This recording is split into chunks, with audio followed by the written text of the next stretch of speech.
बिस्मिल्लाहिर्रहमानिर्रहीम। दोस्तों, साथियों, डॉक्टर शबीर चौधरी की तरफ से प्रोग्राम माय वॉइस में सबको अस्सलाम वालेकुम and very good afternoon from London. जनाब, पाकिस्तान के स्मार्ट वज़ीर आज़म साहब ने ये साबित कर दिया है कि वो एक बड़े लीडर हैं। उनका क्राइटेरिया बड़ा लीडर होने का ये है कि जो लीडर यू टर्न करना सीख ले और यू टर्न करने के बाद किसी तरह की शर्मिंदगी महसूस ना करे।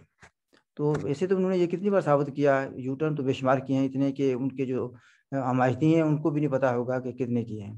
लेकिन एक बार फिर उन्होंने एक बड़ा यू टर्न किया और साबित कर दिया कि the man has the courage and stamina to make U turn. आपको पता होगा कि पिछले दिनों उन्होंने कुछ कह दिया था कि अगर मुझे निकाला गया तो फिर मैं बहुत ज़्यादा ख़तरनाक साबित होऊंगा और सबको बेनकाब कर दूंगा वगैरह वगैरह। इस तरह की कोई बढ़क लगाई थी, जैसी कि लोग कहते हैं कि सुल्तान राई स्टाइल। सुल्तान राई पाकिस्तान के एक बड़े पंजाबी फिल्मों के हीरो हुआ करते थे, तो उस स्टाइल में उन्होंने बढ़क लगाई। और फिर जब वो ज़ाहिर है तो जोश खिताबत में क्या कि बाद में लोगों ने कहा या उनको बड़ों ने कुछ कहा, वो काका ये क्या कर देता है। तो उसने कहा जी बस स्लिप ऑफ टंग हो गया भाई, जज्बात में मैंने कह दिया। तो उन्होंने कहा भी इसके तो सीरियस रिप्रिकॉशन होंगे। फिर सुना है कि फिर उन्होंने कहा भी यार रात याद कर लिया करो, इसकी बजाय अगर पर्ची हाथ में रख के पढ़ा करें तो ज़्यादा अच्छा रहेगा। यार दूसरे दिन कभी कुछ कह देते हो, कभी कुछ कह देते हो। फिर सुना है कि उन्होंने कहा भी यार इसका तरीका ये है कि आप एक अर्जी डाली जाए भाई इस स्लिप ऑफ टंग, तो हो जाती है, स्लिप ऑफ टंग हो गई। तो I am we are sorry for this and I am sorry for it and it won't happen again and let's have business as usual. तो यू टर्न तो उन्होंने कर दिया। लेकिन अब सुना है कि जो मुतलका क्वार्टर्स हैं वहाँ पर अभी भी नाराज़गी है, गुस्सा है। इवन दो कि इमरान साहब ने आर्मी चीफ को बुलाया था बनी गाला, जो उनकी रिहाइश है, तो वहाँ पर उनकी बातचीत हुई है और जिस तरीके से उसको बैठाया गया वो भी लोगों ने उस पर भी कुछ क्रिटिसिज्म की है। उन अपने लिए कंफर्टेबल चेयर रखी हुई थी और बाजवा साहब के लिए जो कुर्सी थी, या सोफ़ा तो नहीं कह सकते उसको, पर आर्म चेयर टाइप कुछ चीज़ थी, तो उस पर वो अनकंफर्टेबल थे, जो नॉर्मली जो मेहमान होते हैं उनके लिए नहीं रखी जाती। तो बहरहाल उस पर भी लोग तबसरे हो रहे हैं, खामोश तबसरे हैं या खामोश कोई कुछ बातें थीं।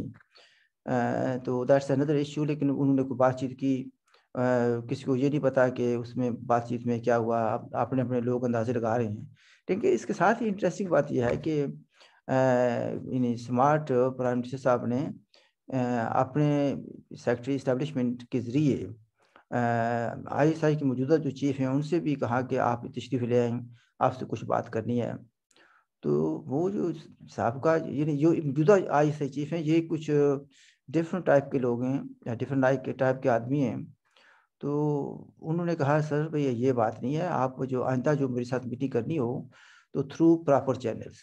अब थ्रू प्रॉपर चैनल से मतलब ये होता है कि आप मिनिस्ट्री ऑफ डिफेंस के ज़रिए आएँ या सेक्रेटरी डिफेंस के ज़रिए आएँ और मैं मिलूँगा। और फिर ये भी है कि जब मिलना है मैंने ऑफ़िस आवर्स में मिलना है और दफ़्तर में मिलना है। तो ये भी कुछ सिग्नल कितना अच्छा नहीं है। भई पहले तो जो थे वो तो पता नहीं कहाँ-कहाँ मिलते थे, किस वक़्त मिलते थे, किसी को पता नहीं है। वो तो उनका तो कोई स्टाइल या दोस्ती का अंदाज़ कुछ डिफरेंट था। ये जो हैं ये कोई शायद कुछ ज़्यादा ही प्रोफ़ेशनल आदमी हैं। तो इन्होंने कहा कि अगेन मैं रिपीट करता हूँ, through proper channels which means कि डायरेक्ट कोई आदमी मुझे फ़ोन ना करे इधर से, बनीकला से या आपके कोई PMO से, यानी प्राइम मिनिस्टर ऑफिस से। प्रॉपर तरीका यही है कि आप सेक्रेटरी डिफेंस से रब्ता करें या मिनिस्ट्री ऑफ डिफेंस से रब्ता करें। वहाँ से कोई आदमी मुझसे रब्ता करेगा और मैं जो है ना आपकी खिदमत में हाज़िर हो जाया करूँगा ड्यूरिंग ऑफिस आवर्स। और फिर ये भी है कि इन ऑफिस। तो कल एक नाकद ने ये कहा कि भई जो ऑफिस आवर्स होते हैं तो ये बेचारा तो उसको सो रहा होता है, यानी 11-12 बजे जागता है, नाश्ता करता है, फिर एक्सरसाइज करता है। इतनी देर में 2 बज जाते हैं तो ऑफिस आवर तो खत्म हो जाते हैं। बहरहाल ये मेरा मसला नहीं है, मैंने सोचा भी आपसे ये शेयर कर लिया जाए। तो इसलिए से जो प्राइम मिनिस्टर साहब हैं उनका एक अपना स्टाइल है, आप पता नहीं कौन-सा यू टर्न करेंगे इस नए आईएसआई चीफ से दोस्ती बनाने के लिए। आई डोंट नो भी क्या करेंगे। कुछ न कुछ तो होगा, टीम लोग हो सकता है कोई काम कर रही हो सकता है कि कोई कुछ पढ़ा भी मंत्र भी पढ़े जा रहे हों, आई डोंट नो, मुझे पता नहीं है इस चीज़ का।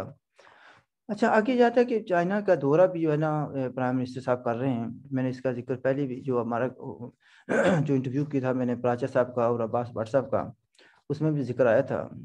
तो वो 3 तारीख को शुरू हो रहा है। तो इस पर भी काफ़ी तजिया नगार कुछ कह रहे हैं, और मैंने भी एक लंबा आर्टिकल लिखकर भेजा है जो different aspects of China Pakistan economic corridor को डील करता है। लेकिन उसमें मैंने ख़ास तौर पर तवज्जो दी है इस बात पर कि चाइना का दौरा को क्यों कर रहे हैं, उसकी क्या मकासद हैं। तो आर्टिकल ज़रा लंबा हो गया, तकरीबन 10 सफ़ात का पर हो गया, अंग्रेज़ी में लिखा है। तो आमतौर पर यह कहा जाता है कि क्योंकि ये जो विंटर ओलंपिक्स हैं, इनका इनेकाद हो रहा है चाइना में, और यूरोपियन ममालिक ने, अमेरिका वगैरह ने बाइकाट किया हुआ है। तो वहाँ पर लोगों की कमी भी है, और पीआर के लिहाज से स्मार्ट जो हैं वज़ीर आज़म, उनकी मौजूदगी ज़रूरी है।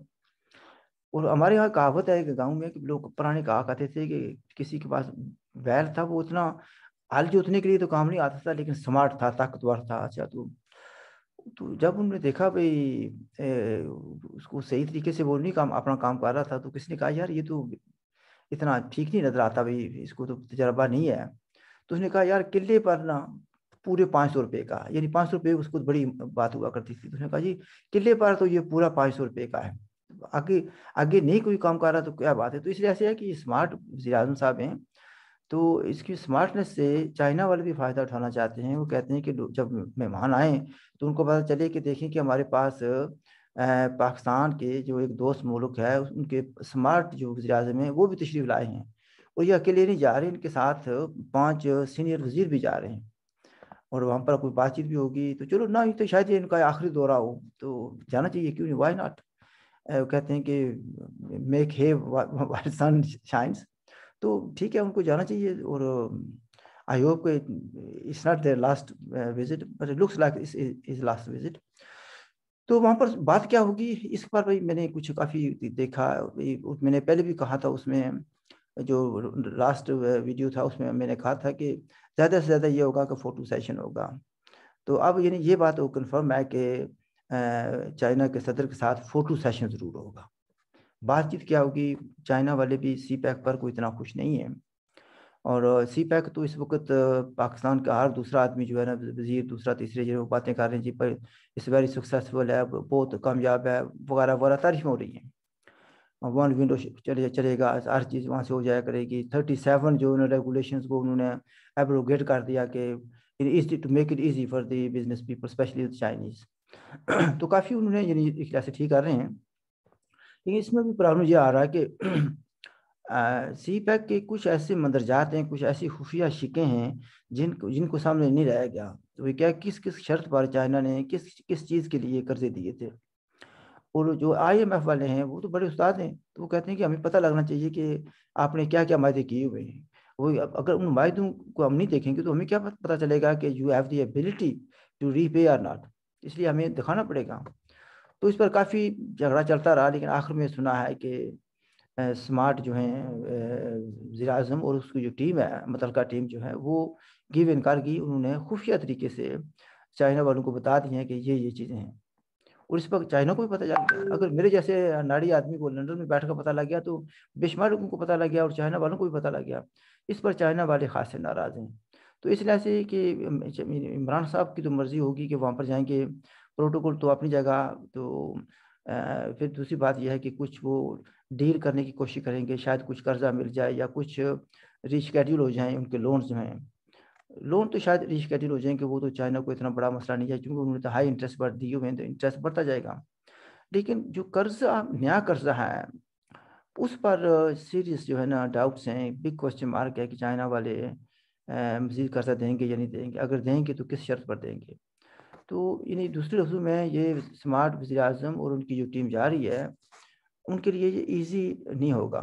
यस, प्रोटोकॉल की हद तक ठीक है, फोटो सेशन की हद तक ठीक है, उनको जो सिक्योरिटी देंगे कि यकीन दहानी कराएंगे कि हमारा जो सिक्योरिटी का सिस्टम है मज़ीद इम्प्रूव कर दिया गया है, there will be no life threat to Chinese employees.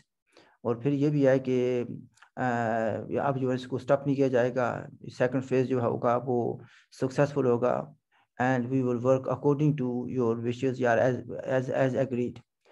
तो उस लिहाज से शायद चाइना वाले कुछ एग्री कर लें भाई, ओके भी लेट्स स्टार्ट न्यू फेज, कहते हैं भाई एक न्यू स्टार्ट न्यू फेज। और पुरानी गलतियों को नज़रअंदाज कर दिया जाए या कुछ कंपनसेशन या जुर्माना कर दिया जाए। तो लेट्स होप कि कुछ बेहतरी चीज़ आ जाए पाकिस्तान के लिए इसमें से। लेकिन मैंने जो आर्टिकल लिखा तो उसका जो टाइटल मैंने रखा है, CPEC is dead, is it question mark. क्योंकि पाकिस्तान के एक तजिया नगार ने कुछ काफ़ी पहले उसने लिखा था कि सी पैक इज़ डेड, और उसने उस वक्त के मरूजी हालात को नज़र में रखते हुए उसने तजिया किया था कि सी पैक डेड हो चुका है, सिर्फ चाइना को बताने की ज़रूरत है। तो मैंने इसमें शायद डेड लफ्ज़ या ना ओवर स्टेटमेंट है, लेकिन इंटेंसिव केयर में ज़रूर था। अब उसको इंटेंसिव केयर से बाहर लाने की कोशिश की जा रही है, तो इलाज मालजा हो रहा है, यू टर्न हो रहे हैं, गिव इन किया जा रहा है। हो सकता है कि यू टर्न करने के बाद ये बैक ट्रैक पर आ जाए, लेकिन question is at what price. Pakistan को मजीद प्राइस देनी पड़ेगी। I live it at that. I hope common sense prevails, and if you have any questions regarding CPAC or any other issues, please do ask. फिर मैं जाते हुए ये कहूँगा कि if you have not subscribed the channel, please do so. मेरी तरफ से खुदा हाफ़िज़ and look after yourself.